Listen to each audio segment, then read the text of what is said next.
America has found itself in the midst of an employee shortage. And I think it's been dubbed the Big Quit or the Great Resignation.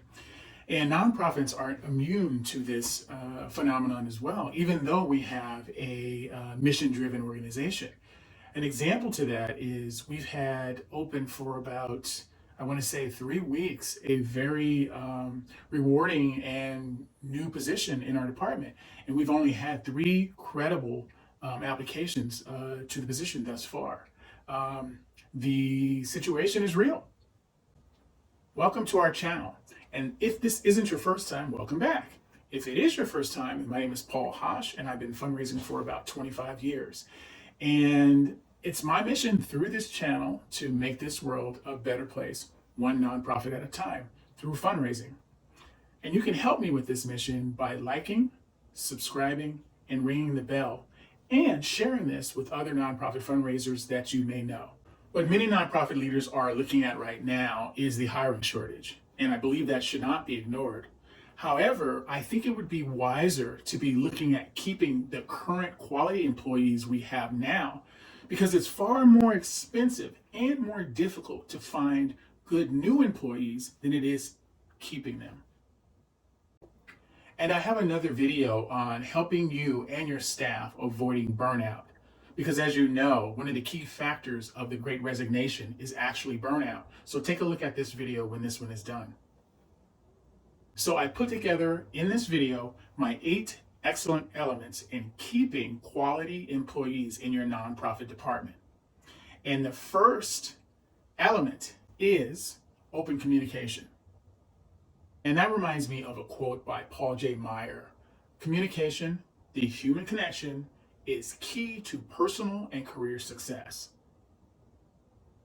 So under open communication, the first thing that I would ask my current quality employees is, are you happy?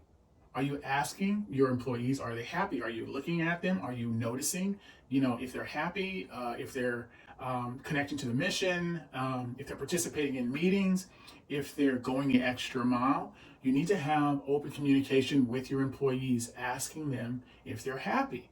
And one of my favorite questions to ask my employees are, where do you see yourself in 5 years? Or where do you see yourself in 3 years? Nowadays, 5 years is a little bit long. So where do you see yourself in 3 years? And see how that relates to their growth within your organization. But that can also be a clue to whether or not your employees are happy. And another somewhat painful, it can be painful, but tools that I use is a 360 evaluation and review. And many of you know a 360 is I not only evaluate my staff, but my staff also evaluates me. And that can give you many, many clues of what you're doing well, whether or not they're happy. And by the way, a 360 should be done by a third party so your employees feel a little more freedom to be honest. Also important is having an open door policy. And that can't be just saying you can come and talk to me anytime. You have to sort of make it so they feel like they can come and talk to you. So you have to be open and welcoming when they come to you if they have any issues or if they have any ideas. Sometimes your employees will surprise you and they'll come and talk to you when something happy has happened with them. So having an open door policy is important. Another important tool or tactic, I should say, is to check in with them frequently. Don't wait every 6 months or a year to feel out your employees. Make sure you're checking in with them. So when you have your evaluations or with them, there is no surprises, that they know how you're feeling and you know how they are feeling. So make sure you check in with them frequently. And one of the things higher functioning and high quality employees like is honesty. They want you to be honest when they are being successful and when they're failing. And so they want you to let them know in a non-threatening way to steer their career in a positive direction. So you need to be letting them know frequently how they're doing on their successes as well as their challenges. That's really important to quality employees. And make sure you're conducting annual reviews or evaluations with your employees. I actually do every 6 months, but minimum, make sure you're having those evaluations so that you can keep them aware of how you're feeling, how that you can find out how they're feeling, and you can circumvent any problems that are festering over time. So make sure you have those formal evaluations of your staff, whether they're doing well or not doing so well. And as I said before, your employees should never be surprised when you're having your evaluations. They should sort of know what is going on because you've been having these check-ins, you have an open door policy, you're following up with them, you're making sure and paying attention how they're feeling about their career trajectory. And a book that I suggest that you take a look at, it's called The Alliance, and it's written by Reid Hoffman. He's one of the co-founders of LinkedIn, and it's a fascinating book. And I believe it's timeless. He wrote it about maybe 10 years ago. But the book talks about how there's a relationship between the supervisor or vice president and the development officers, and how that there's strong communication, open communication.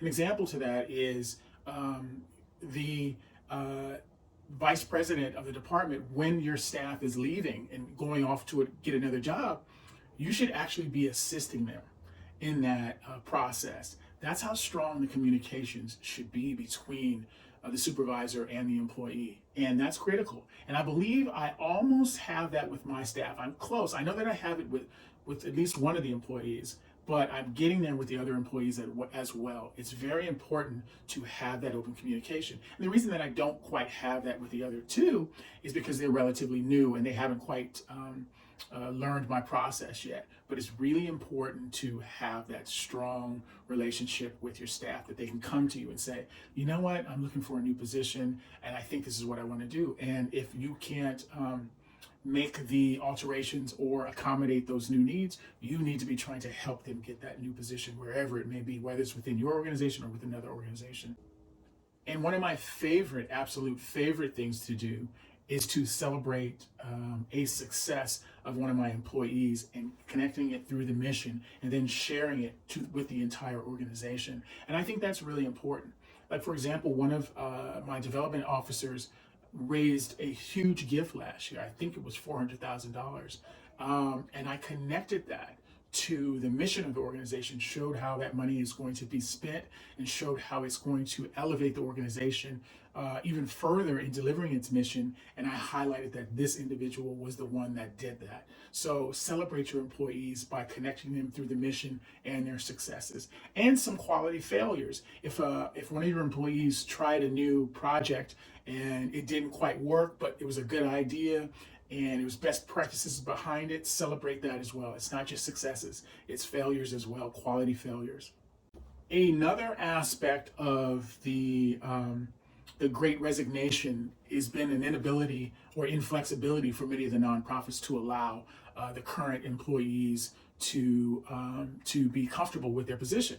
And so in the nonprofit, one of my next elements is to be flexible. Allow your employees to work from home if it's necessary, or if they're able to do it and able to continue to give quality work. Working from home is not a problem. If they do not need to be in the office, let them work from home.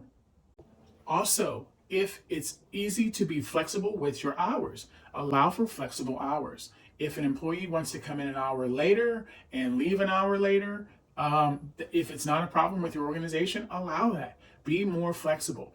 Understand that employees now have more leverage and you need to be flexible. If you're not, other nonprofits or other organizations will be, and you will lose quality employees just because you're being inflexible in situations that you don't need to be. Also, let them plan their own schedule, as I alluded to a moment ago. Let them come up with their own schedule if it makes sense. Some people need to be in the office at certain times, and that's okay. But others that don't, let them be creative with their schedule. As long as they're still producing, what does it matter? Allow them to do that. Also, include them in planning when it's affecting them, what it is they're doing with the office. Come up with opportunities for them to be a part of the decision making. Be far more flexible. Sometimes we make decisions on high and we come down and we let them know this is what we're doing. Well, in this age of the Great Resignation, It's a good idea to allow them to be a part of the decision making. You can ultimately still make your decision, but it's still a good idea to hear everyone. At least they feel like they're being heard. Remote work. That's another element. Make sure you're allowing remote work if it is doable. It's crucial. Many of the individuals in the Big Quit or the Great Resignation, they wanted to work from home. They got a taste of working remotely. So if you can find a way to allow your employees to do that, make sure you do that. Just make sure the quality is still high, but allow them to work remotely if at all possible. My fifth element in keeping quality employees is to pay them well.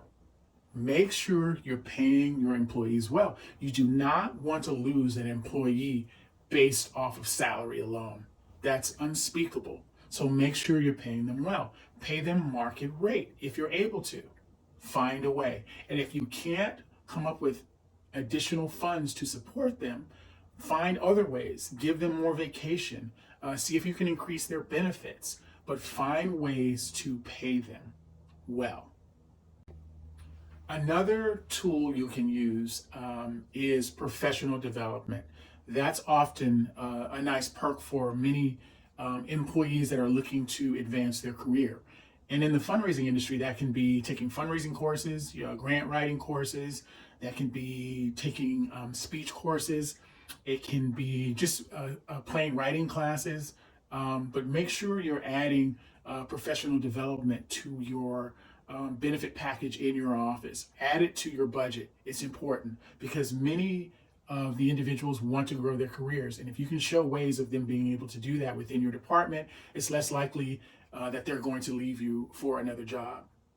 Another part of professional development is allowing them to join network association, AFP, CFRE. Those individual organizations help development officers grow in their fields, and so it's important for you to try to find the budget to pay for that for them, so that they feel like they're able to grow and that they have a network. They can find mentors.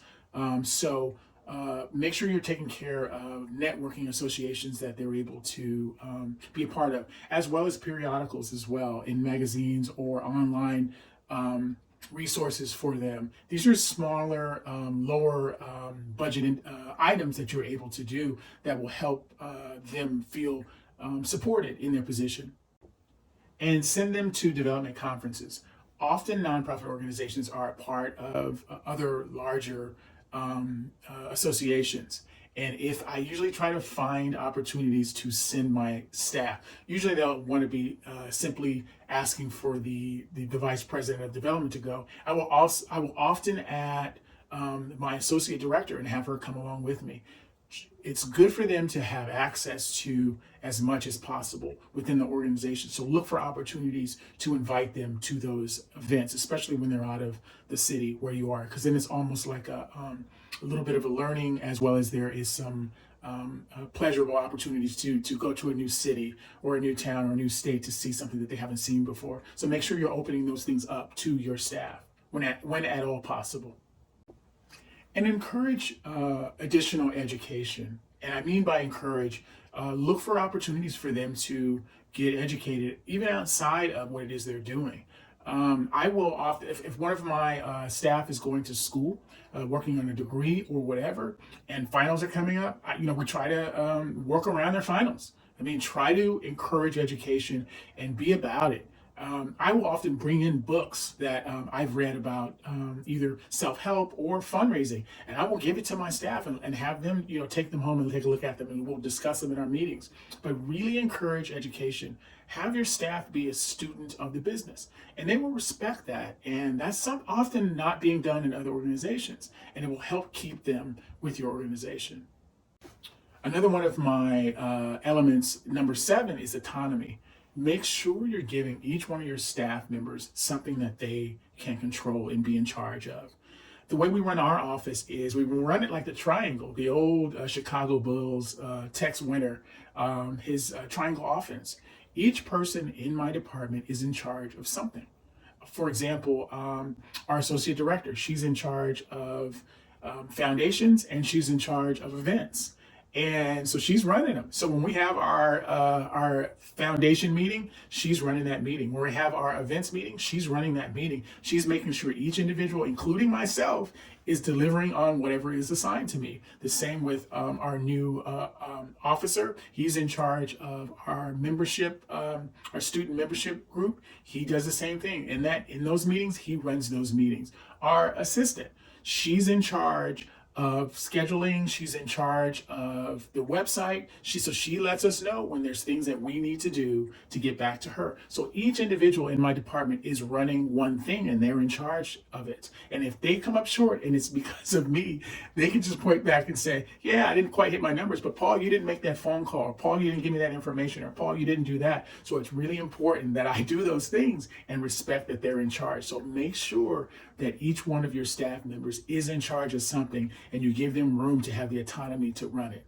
They love that, and it allows them to sort of take ownership, and it deepens their connection to the organization, and they're less likely to leave when you allow them to have some sort of autonomy. Also, many of these elements are not exclusive. They connect to each other. And in autonomy, make sure you're including your employees in important meetings if it makes sense. If I'm not going to be at a meeting, I will ask my associate director to be there, and she will run the meeting, or she will be a part of the meeting and speak with my voice. So make sure you're including them wherever you can and wherever it makes sense. Let them feel like they're a part of the decision making and knowing what's happening within the organization. And the last element, the eighth element, and probably the most important, is family first. It reminds me of a quote from Maya Angelou where she says, I sustain myself with love of family.